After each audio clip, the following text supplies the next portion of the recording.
Hello, everyone, and welcome to the 44th episode of Live from the Adelphi PAC Living Room. My name is Blythe Daylong. I am the Executive Director at the Adelphi University Performing Arts Center. Thank you so much for joining us for yet another show and spending some time with Adelphi. Now, while we can't safely have audiences in person, we continue to use this show to bring Adelphi's talented students, faculty, alumni, staff, and other guests to you each week. Now, this week, I'll be speaking with members of Sō Percussion to preview their upcoming concert at Adelphi. But first, yesterday was our latest Live from Adelphi concert featuring Broadway and cabaret star T. Oliver Reid as he celebrated the Great American Songbook. Now, the show was fantastic. It had over 20 songs from people like Noel Coward, Johnny Mercer, the Gershwins, Cole Porter, and along with a few surprises you might not yet consider part of the Great American Songbook. So here is an excerpt from yesterday's concert. Enjoy.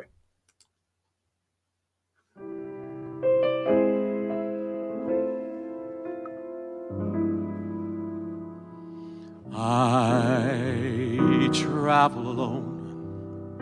Sometimes I'm east, sometimes I'm west.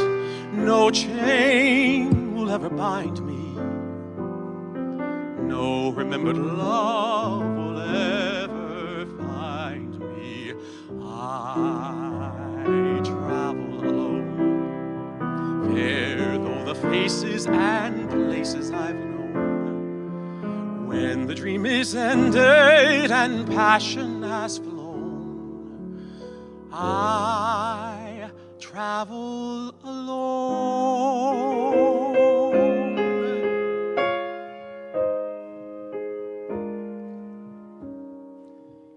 Nobody writes love songs for me. No one belongs to me. That's the least of my cares. I may be sad at times and disinclined to play, but it's not bad at times to go your own sweet way. I admire the moon as a moon, just a moon.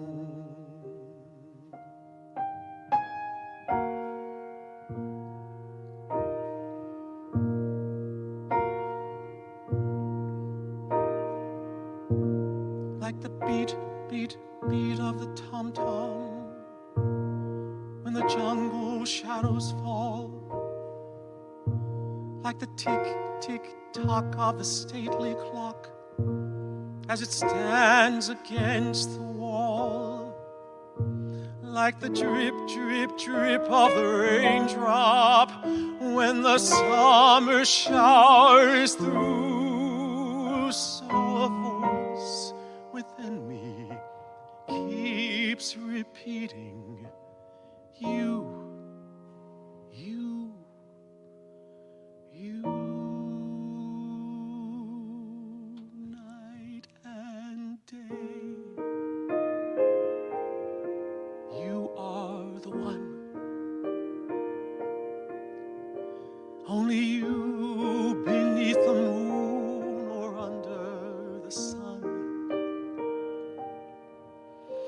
Whether near to me or far, it's no matter, darling, where you are. I think of you night and day, day and night. Why is it so that this longing for you follows wherever I go? In the roaring traffic's boom, in the silence of my lonely room, I think of you night and day, night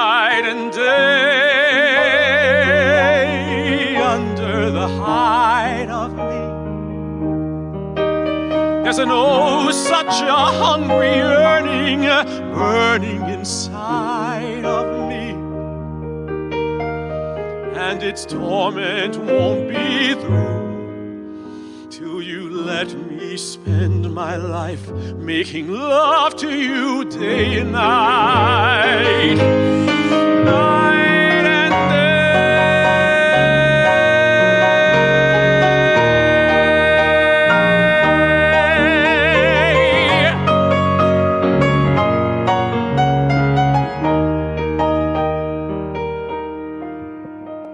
and this torment won't be through till you let me spend my life making love to you day and night,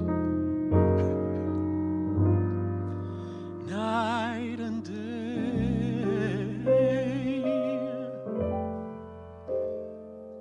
and night, night and day, day and night, night and day.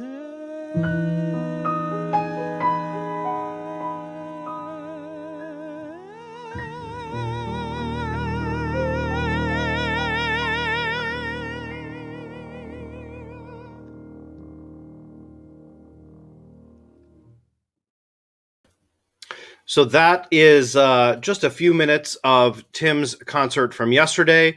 Now, this concert is still available on our website as for rental, but only until midnight on this Wednesday, March 24th. So if you are at all a fan of the Great American Songbook, I highly recommend you to check this out. It is a fantastic concert. It is about 90 minutes long. It really is wonderful. You don't want to miss this one. It is available on our website. So if you go to adelphi.edu/live from Adelphi, you'll find the links and all the information there for you to be able to watch this concert, as well as details about our 2 other concerts in that series that are coming up in the next couple of months. And now for something completely different. Like, I don't know how much further away we could get on one show, but I am excited because the Department of Music here at Adelphi has had a new music series for at least 15 years now, where they bring in at least one artist every year that is it's all about contemporary music, new music, experimental music, whatever you want to call it, whatever the latest version of that is. So this year we are showcasing that by bringing the group Sō Percussion to Adelphi later this week for workshops and a concert. So to talk more about this and share some of their music are some members of Sō Percussion. So I'm going to bring them on now. Welcome, gentlemen. Hello. Hello, hello. Hello. Thank you so much for being here. Thank you for taking the time to come on here and talk about your work and what people can expect to see on Friday with your concert. But let's start. If you can each introduce yourselves and then just tell everyone kind of what Sō Percussion is and what that means and the kind of music and work that you guys do. Oh, really? Blythe, we always do this thing when there's more than one of us in the room where we always wait a second to see who's going to talk first. So Sō Percussion, we've actually been doing this for almost 20 years now. We like experimental music, contemporary music, new music. We like just music too sometimes. I'd say a lot of what defines what we're about is curiosity, and being a percussionist is sort of a constant state of curiosity. You're always interested in finding new sounds, and you're also trained to try to use lots of different instruments and sounds to make music, and we'll definitely see that in the pieces that we're doing here. And Jason can tell you a little bit more about the origins of the group, where we got our name and stuff like that, because it was his doing. I was there at the founding. I was going to agree with Adam. I think experimental music is a fun way to put it, just because experiments are fun and you don't know what you're going to get, and I think that's the way we approach things. The group formed. We were the common bond originally was grad school. So we all came from different parts of the country. We studied in different places, and we got to the Yale School of Music for grad school. So we did our grad work there. And the first the first day I landed in New Haven, I got kind of assigned to play percussion quartet music as as grad school project, I guess, as homework of sorts, Sure. yeah. And the band just kind of hit it off. And after a year of playing together kind of in school, we decided we wanted to do it more and more. So we named ourselves with some help from my sister. When we were moving studios, we found an old notebook. It had a list of names, and it came down to Sō Percussion and Flipping Coins. Flipping coins because whenever we didn't know what to do, we had different ideas in the group about should we use the red stick or the green stick? Let's just flip a coin. But we went with Sō Percussion. My sister lives in Tokyo, Japan. At the time, she lived in Kyoto. She's lived there for a long time. She's a translator, and she offered the name Sō as a name that it's a Japanese word, but also, of course, an English word as well. But in Japanese, it has a deeper meaning associated with making sound and playing music. So that's how we named ourselves. Yeah. Excellent. Oh, that's great. That's a great story, and I think also nicely encapsulates what your group is about and the kind of work you do, and that always elusive sort of definition of what exactly percussion is, because I think most people just assume that that's a drum, but as we're going to see, and as you guys obviously know, that is far from the case. So. Yeah, well, I feel like it's almost, sorry to cut you off, but no. I feel like it's almost an approach, and that's something that we've been thinking a lot about, I think, during this pandemic, is like, what is my craft? What is my art? I've learned how to hold things and hit things. I don't have our studio, or we have a studio in Brooklyn and a studio in Princeton that we love to go into and just make sounds. We don't have those at our fingertips all the time now. I've been making music in this room a lot, but I have sounds all over my house. And so more and more, it's kind of reminded us that we make sound and we make music on many different things. And just that approach of knowing how to coax sound out of objects all around us. And really at this show at Adelphi, you'll really see that with the music we put together for the show. Great. Well, we have several pieces that you guys have recorded in the past to share with folks. So why don't you tell us about this first one that I believe is called Melodic Concept number 3, right? Mm-hmm. Yeah, so Melodic Concept number 3 is what's kind of exciting and unusual about it for us is it's a piece that's all for steel drums or steel pans. And in this case, it's for a version of the instrument called the double seconds, which is kind of like the alto voice right under the soprano voice of the lead pans. So one of the members of our group, Josh Quillen, has been playing steel drums for many years, for decades. And actually for a long time, he was the only one in the group that played that instrument. But in the last couple of years, we've all sort of gotten in on the act. We actually went to Trinidad last year as a group and played in Panorama, which is the big sort of worldwide steel drum kind of festival and competition in Trinidad, which is where these instruments were invented. So we've all kind of gotten into it more. So our friend Kendall Williams wrote this piece for all 4 of us to be on these instruments called double seconds, which is 2 steel drums next to each other. And there's different notes in each drum. So you'll see us having to sort of get in and out of the 2 different drums. It's really a first for us, an all steel drums piece. One thing that's kind of nice to check out about it, I think, is that the sound, like Adam said, is very, I mean, you may recognize it from some of the, if you know anything about the steel pan sound, or if you've come across that sound, but sure. the way that Kendall writes for us is very much in our wheelhouse too. The kind of hocketing rhythms that we play are things that really come out of the kind of minimalist experimental music scene that we're really steeped in. So it's a really nice kind of fusion in some ways of kind of our wheelhouse and Kendall and Josh's wheelhouse. And like Adam said, it was kind of exciting. I guess it wasn't our last gig before quarantine, but it was our second to last trip before quarantine. So nice. It was a big moment for us to go down to Trinidad and hang for a week. So.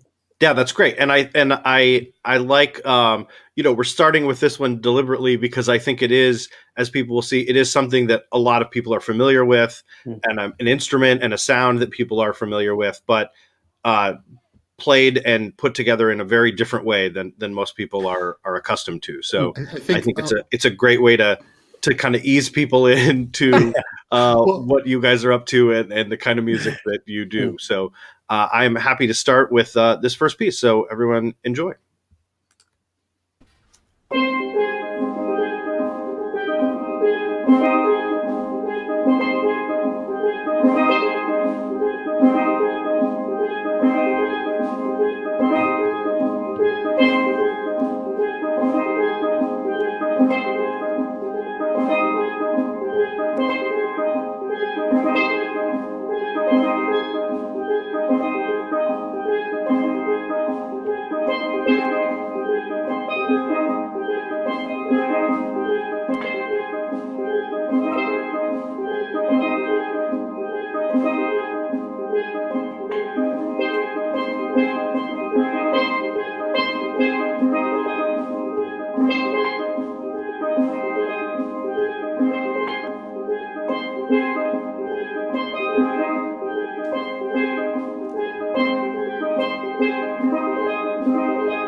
Nice work. All you needed was some time-lapse video of Earth and people walking around, and I would have been right back in my color and design class in college watching Koyaanisqatsi. There you go. Nice. It's Totally. now stuck in my head. The guys say, the rest of the night. That's. I love it. I love it. Yeah.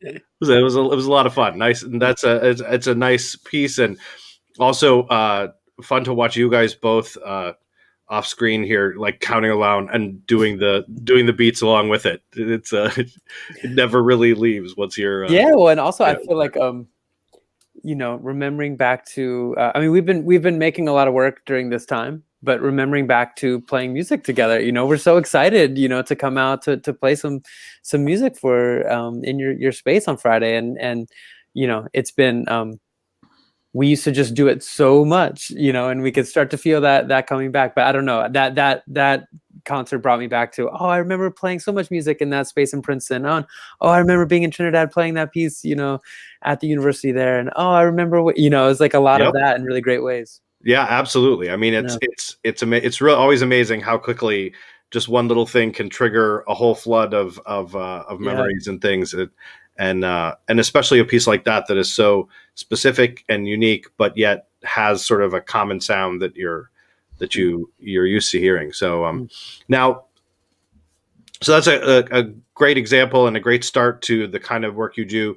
Now, one thing I also want to talk about is while you're at Adelphi this week, you're going to be doing a couple of workshops. One, a composition workshop with our students, and another, a more general workshop with specifically targeted to some high school students. I know we have at least one high school joining us, and we've reached out to some others. So tell us a little more about the plans for these workshops. I know you guys do a lot of these kind of things as part of your work as well. So talk a little about the teaching aspect and those kind of workshops. Yeah, well, both of these events we're excited about for different reasons. I mean, I think so much of the work that we do as we travel around, and just so much of the great music that's being presented in the U.S. is presented at institutions that are educational institutions. So getting a chance to visit with the music students at Adelphi will be really great. And I know one student specifically has written a piece that we're going to read, which is always really wonderful. I think, especially during this time of quarantine, I think we're all, I know as a composer, I haven't heard sounds of mine played live as much as, so I think that'll be really nice to kind of share, get a chance to do a reading of their piece and kind of talk through, there's so much to figure out with percussion, so much that's very specific to what we do, but also so much that's flexible. I think we'll have a really great time talking about approaches to writing for percussion. But the more general class, and this is something that I think it'll be nice if we get to do it on Friday, but then I think it gets to be available for some students in the district, I think for longer. We never really think about playing different music for younger folks than we play just in our touring programs. If anything, we think about maybe playing shorter excerpts of pieces and digging in more to them. I think one thing about the scene that we come from and the music that we play, sometimes, duration can be longer than, songs we're used to listening to on the radio, that kind of thing. So maybe we'll give high school students a little shorter dose of where we're coming from, but we're going to play the same repertoire that we're going to be playing that night and using it as a kind of show and tell. And in a lot of ways, I think because, I don't know, contemporary music and Blythe, you did such a good job of introducing this segment, but there's always a bit of trepidation with contemporary music, right? There's always okay, I don't know what's in your head out there, audience, what you think contemporary music is, but, and I think for us, it's like, these are exciting moments, whether it's high school audiences, college audiences, or general audiences, to say, we are really excited about this music we play. And I think what contemporary music means and what experimental music means is that you're going to hear something you've never heard before.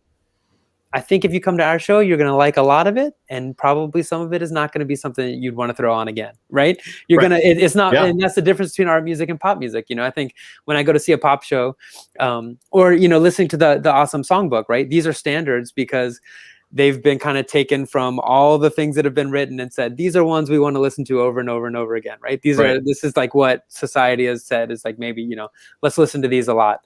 And in our kind of scene, that music is being kind of, it's bubbling up and being written right now, and we're excited to present what we're really pumped about. So that's kind of our thought, whether we're doing it Friday night for your general audience or whether we're going to talk to high school folks about it.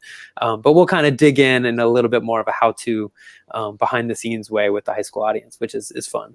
It's great, and I think that's always so interesting and so helpful, especially in an introductory kind of way to learn what this is. Maybe have never heard anything like this before, and like don't even realize it exists, as a thing, and it sparks something, and you're like, wait a minute, like I had no idea there's this whole world, and they go exploring, and that's always fun to see, and to see that kind of thing happen.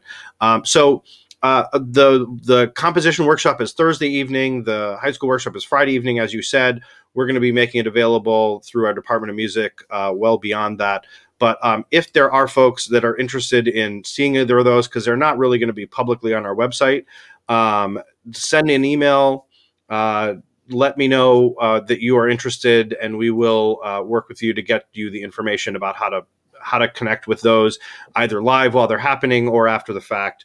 That is as simple as emailing our general PAC address at pac@adelphi.edu, and we'll make sure that those folks that are into that and do want to see those or get their school involved in it can do so. So now, the first piece we saw was a little more of a lot of traditional and in some ways. Now this next piece is even more experimental and contemporary, and is very different even than the first piece we saw. So tell us about this piece called Gone.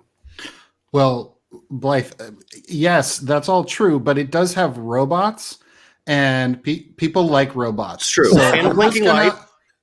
Yeah, it's got robots and blinking lights. So I'm going to say that I think there's some real stuff to grab onto here. So our collaborator, Angelica Negron, she's a wonderful composer, friend we've known for a long time, wrote this piece for us. And she does a lot of really interesting experiments with music technology. Actually, one of the things she does that isn't in this piece, but that people would love to go Google her name and check her out, is she makes music with vegetables. And with her robots. So the way that she does this is by putting like microphones, little contact microphones on a bunch of different surfaces, and in this case on lots of plants. This is something that to some extent we do as well. It can be really fun. Things like cacti, different kinds of vegetables have hollow inside. You can put a microphone on them and amplify it and process it through computers and stuff like that. So she does really interesting stuff like that. In this case, this piece is really interesting because we're all playing percussion live like we're used to doing. We're using what's called a click track, which is just a metronome in your head. Right. Not in your head, in your earphones, talking to you. That's that. We haven't gotten there yet, but I'm sure we will eventually. And so the reason there's a click track is that these robots are triggering sounds and lights next to us. These little pegs that sort of ping these boxes with water in them, and it's all coordinated with a kind of electronic score to go along with our playing. So there's human and when I say robots, you'll see it's not like robots, right. but it is this thing that is programmed and sequenced that is happening with these buckets of water along with us playing with it. And then there's also Eric Chabich from our group is playing what's called an SPDX, or basically an electronic drum pad that triggers all of these sounds that are happening. So this is one where we really dig into the kind of technology side of playing percussion, which is really a thing that's been packed up with percussion and experimental music for a long time, since John Cage and lots of other people were experimenting with them. And to just add briefly, Adam, that was a great kind of, I don't need to add anything, but if I was going to add anything, I mean, the percussion sounds we're playing are also very much in our wheelhouse. Adam, I imagine you cut the pipes. There's these tuned pipes where a lot of our scene is kind of a kind of a DIY, build your own instrument kind of scene. So if you get copper pipes, you get metal plumbing pipes, and you cut them to different lengths, you can get different pitches. So we'll be playing those, and then each of us has some kind of junkier sounds that we'll be playing. But one way to listen to this piece, I think, which I've started to more and more recently hearing Angelica talk about it, is that, she grew up in Puerto Rico and was listening to like kind of pop music, Puerto Rican pop music, reggaeton music, and the boom, boom, boom, boom, that kind of rhythm.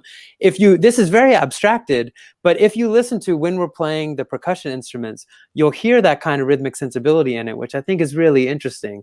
And then one other, it's called Gone, and I should know more about exactly the essence behind this, but she wrote the piece really soon after the hurricane in Puerto Rico. So this is one movement of a series of movements that'll be written with that idea in mind. She was living in New York at the time, but much of her family is still in Puerto Rico, and so it's also it's all at once a kind of it works on many different levels. There's robots, there's food coloring and water, there's lights, there's reggaeton music, but then there's also a kind of heaviness to the gone members of her family and friends and communities that have been gone and from that hurricane. So it works on many different levels. Excellent. Well, I'm looking forward to sharing the piece called Gone.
Excellent. And also really nicely filmed. Yeah, so the folks who filmed it, they're called 410 Media, and they do a lot of work within the sort of contemporary music world, and we've known them for a long time. They make great concert videos, and one thing I was thinking about, there was a moment where we all took our water off of the pegs, except for one person, Josh, at the front. And just in case anybody thinks that contemporary music or classical music always has this, the great plan and whatever. The first time we played the piece, we were all supposed to take them off. Josh just totally forgot to take his off. So there was just the one left going ding, ding, ding. And the composer loved it. She was like, "Oh, that's great. I should have thought of that. We should just leave that one on." So what you see in the video there was what Bob Ross used to call happy accidents. I think you have to be a certain age to get that reference. But I mean, he made a comeback again a couple. Well, that's true, actually. Yeah, right. No, I mean, listen, it's great, and I think things like that are always fun to hear about and to know a little more about what goes on with them. And so first of all, I'm going to start with to find out more about Sō Percussion and their music and what they do and how to get in touch with them, how to get on their mailing list so that when we're able to do things in person again, you can be there. You guys are a New York-based group, so you are always doing things around here as well as all around the world. Visit their website, sopercussion.com. Very simple, easy to find, and check them out. So as we've mentioned several times, you guys will be here this Friday at Adelphi. So that is Friday, March 26th, for those of you not watching live, 7:30 p.m. Eastern Daylight Time here on the East Coast. It will be live. It will be broadcast live and streamed so that folks anywhere with an internet connection will be able to watch it. So we're excited about that and to have you here in person, at least for us, and to be able to share that music with you. I think you guys realized, as we were talking earlier, that this is the first time you guys have performed together live since last March, right? Yeah, I mean, we've gotten together a few times and made some pre-recorded material. So most of what we've been doing the whole last year is recording from our homes and assembling pieces, making videos. A few times we've also gotten together to play, but it was to make videos that were then broadcast later. This is the first live concert, even though it's still virtual. This is the first live concert of us together since the lockdown for a whole year. So we're pretty excited, actually. Yeah, it's going to be a lot of fun. It's fun, and I know you're doing at least a couple of the pieces that we've shown, if not all three. Yeah, we are doing all three of these. I was kind of looking over our set lists, and in addition to all these sounds that you're going to hear, there's many others that you won't have heard. We'll be bringing a slew of flower pots. One of our favorite collaborators, Caroline Shaw, we work with in many different ways, and the first piece she wrote for us is called Taxidermy and focuses on these flower pots. So we'll have an array of flower pots. We'll have many different sounds to bring. And actually, one of the cool things about doing the show in this way is that we're friends with all of these composers. That's mostly what we do, is play our friends' music, either because we're friends with them first and then we work together, or the other way around.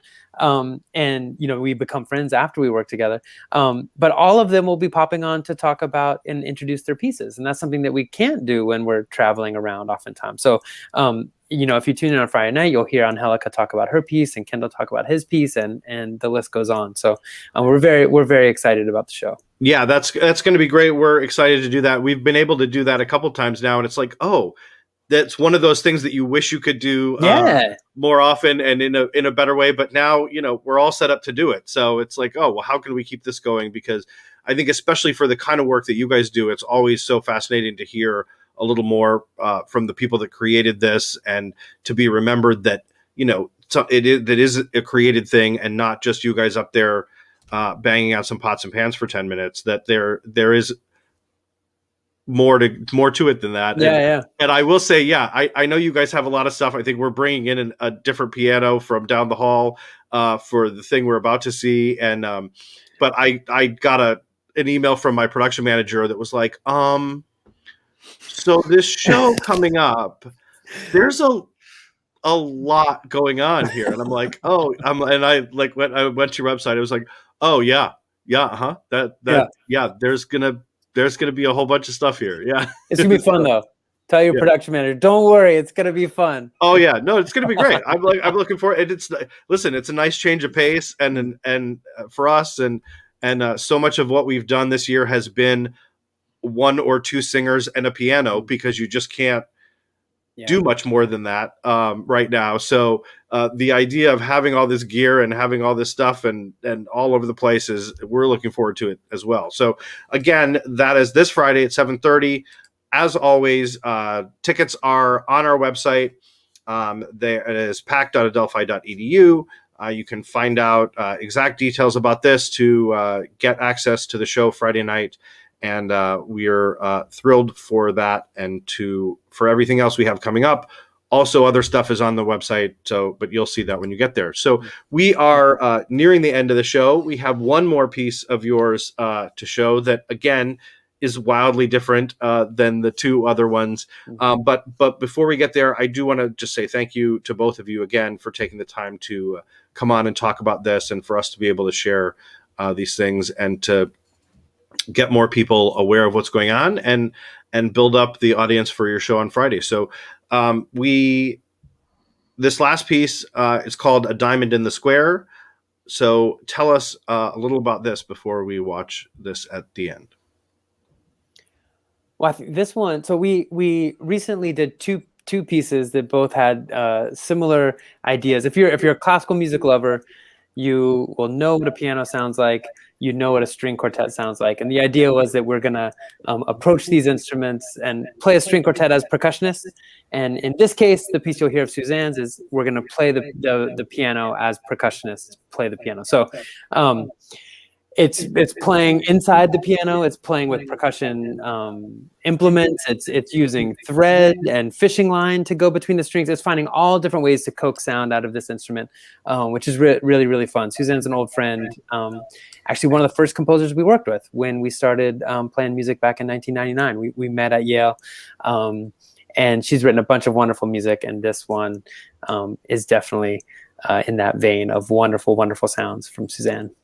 Yeah, and it's also based on the idea of the loom and of weaving as a sort of collective activity. Actually, in her mind, she was thinking about it being traditionally something that women would do together, and I think that she was interested in the idea that four men were actually going to get inside the piano together and actually do this kind of communal sort of weaving activity. So you might think of, they're going inside the piano, and you talk about new music and you think, are they going to like destroy it and all this kind of stuff? And it's actually a very, very a lot of the things we do are actually quite gentle. Not everything. There's a few things that are kind of big, but in general, it's this idea of this kind of communal, using it almost as a kind of collective loom and weaving together, which for us was a really new, like we said before, like percussion, you're asked to think in different ways all the time. So this was a really new way of thinking of a piece for us.